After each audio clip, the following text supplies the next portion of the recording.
एक नेक बंदे ने अल्लाह ताला की जियारत के लिए 40 दिन का चिल्ला काटने का फैसला किया। वह मुकम्मल यकसुई के साथ इबादत में मसरूफ हो गया। दिन में रोजा रखता और रात भर क़याम करता। उसका सारा वक्त दुआ और इबादत में गुजारता। सारी रात अल्लाह पाक के सामने रोता रहता था। 36वीं रात को उसने एक गैबी आवाज सुनी जिसने कहा, शाम को तांबे के बाजार में फलां दुकान पर जाओ और अपनी मुराद पालो। वह वक्त से पहले बाजार पहुंच गया और तांबा साज की दुकान तलाश करने लगा।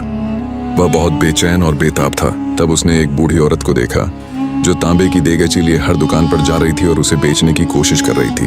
वह जिस तांबा साज को बर्तन दिखाती वह उसे तोल कर कहता कि 4 रियाल मिलेंगे, लेकिन बढ़िया 6 रियाल में बेचना चाहती थी। कोई भी तांबा साज 4 रियाल से ज्यादा देने को तैयार नहीं था। बूढ़ी औरत मायूस होती जा रही थी और घूमती रही। आखिरकार वह बढ़िया एक तांबा साज के पास पहुंची जो अपने काम में मसरूफ था। ये वही दुकान थी जिसका इल्हाम हुआ था। बढ़िया ने कहा, मैं ये बर्तन 6 रियाल में बेचना चाहती हूँ, क्या आप 6 रियाल देंगे? तांबा साज ने पूछा।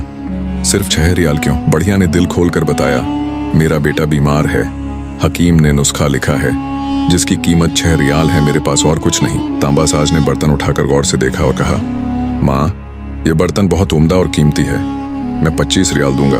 बूढ़ी औरत ने चौंक कर कहा, क्या आप मेरा मजाक उड़ा रहे हैं? तांबा साज ने कहा, हरगज नहीं, मैं सच कह रहा हूँ। तांबा साज ने बढ़िया के हाथ में 25 रियाल रख दिए।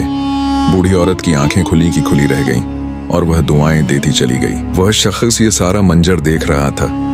जब बढ़िया चली गई तो वह तांबा साज के पास गया और हैरत से पूछने लगा। उसने कहा, चाचा लगता है आपको कारोबार नहीं आता, सबने 4 रियाल कहे थे और आपने 25 रियाल दे दिए। तांबा साज ने काम रोक कर कहा, बेटा मैंने बर्तन नहीं खरीदा, मैंने उसके बच्चे का नुस्खा खरीदा है, उसके बच्चे की देखभाल खरीदी है। मैंने उसे 1 हफ्ते के खर्चे दिए हैं ताकि उसे अपना सामान बेचना न पड़े। मैंने एक माँ की दुआ खरीदी है। वह शख्स खामोश खड़ा उस तांबा साज को देखता रहा। उसकी सारी इबादत इस एक अमल के सामने हींच लगने लगी।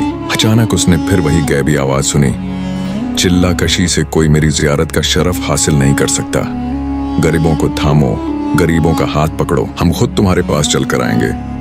उससे समझ आ गई कि अल्लाह को खल्क की खिदमत पसंद है, खलवत निशनी नहीं। उसने तांबा साज के हाथ चूमने चाहा, लेकिन तांबा साज ने आजिज़ी से इनकार कर दिया। उसने कहा, यह तो अल्लाह की रजा के लिए था। वह बाजार से वापस जा रहा था। उसने देखा कि खुदा की रजा गलियों में है, लोगों की खिदमत में है, न कि तन्हाई में। ये कहानी सिखाती है कि अल्लाह को खल्क की खिदमत सबसे ज्यादा पसंद है। इबादत का हकीकी मकसद इंसानियत की खिदमत है, अलग थलग रहना नहीं। अल्लाह पाक हमें भी हदायत दे, हम भी अल्लाह के राह में चल पड़े। आमीन।